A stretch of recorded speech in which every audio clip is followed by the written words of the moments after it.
Are we going to see more bad Jimmy or more good Jimmy this year? Good Jimmy. Come on. Experience should minimize bad Jimmy. It's popped up the last 2 days, but he's entitled. It's training camp. Good Jimmy. All right.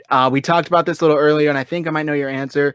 Should people hop on the Dante Pettis hype train right now? Not just yet. I don't even think he's competing for a starting spot. He's trying to get his career back on track. He's trying to make the team. I think he came into training camp and a spot was not guaranteed for him. He had a great day on Tuesday. I think he needs a couple more good ones, and I think he will have them and ultimately make the team. But no, he's in like the getting himself up from rock bottom stage, not at like competing for a starting job. I think he might be a year away from that, if he ever gets there. Wow. Okay. Who is a surprise player that you think will have a significant impact on this season? Significant impact on this season. Colton McKivitz, the rookie 5th round pick, the guard. I mean, I've watched a lot of Brunskill and Compton so far this training camp. And I'll tell you right now, Compton may be a decent run blocker because he's athletic and something, but he can't pass protect. I mean, Mike Person was stronger at the point of attack and pass protection than Compton. Compton cannot start for this team. He's not good enough. This team is too good to be at the Tom Compton level. He should be a backup if he's even makes the 53-man roster. And then Brunskill should not be playing center. He's not cut out for it. So they had an issue. If Ben Garland is back and ready to start week 1, they got no problem at center. And if Colton McKivitz can start at right guard, now they may have a significantly upgraded offensive line. And the reason I say McKivitz is surprising is because he just dominated Javon Kinlaw. I mean, didn't just beat him, dominated him. I mean, first there was an inside move.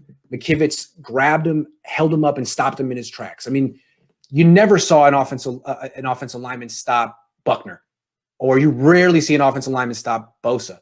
So for McKivitz, a 5th round pick to do that to Kinlaw, that was impressive. Then the next rep, he put Kinlaw on his back. I mean, Kinlaw fell down.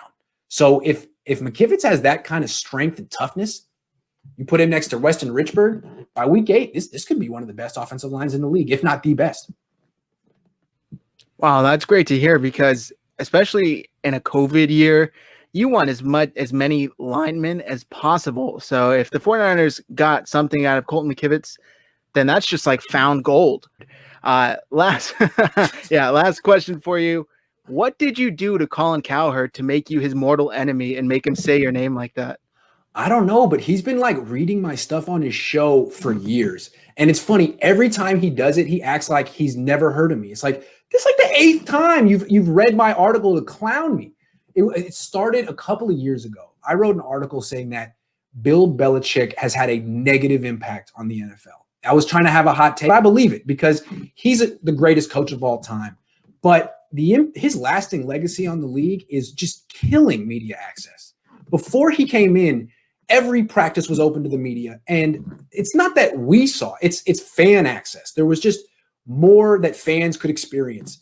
Bill Belichick took advantage of all of that. He introduced military-style espionage into the NFL. Another word for that is cheating.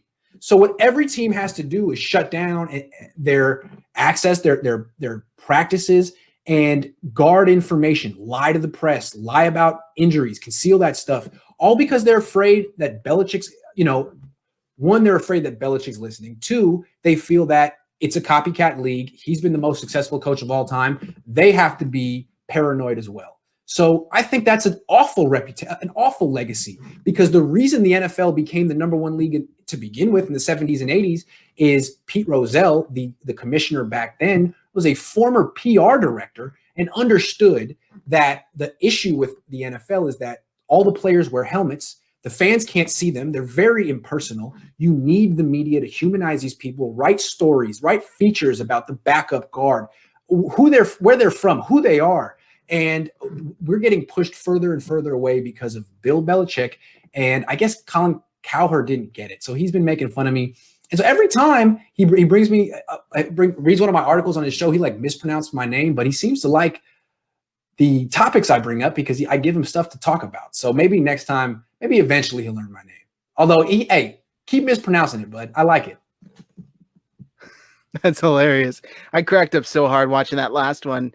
Man, it's just I'm like, what? It's like his mortal enemy or something. Like he killed his whole family. But guys, that's gonna do it for us today. Make sure you go and follow Grant on Twitter. His handle is below on the screen, and also check out his YouTube channel. Just search Grant Cohn. It'll pop up. Grant, thank you so much for joining me today to talk some 49ers, talk some conspiracy theories, and talk maybe why Colin Cowherd doesn't like you. I'm gonna have to ask him directly. I can't speak for Colin on that one. He may love me. He should. He will.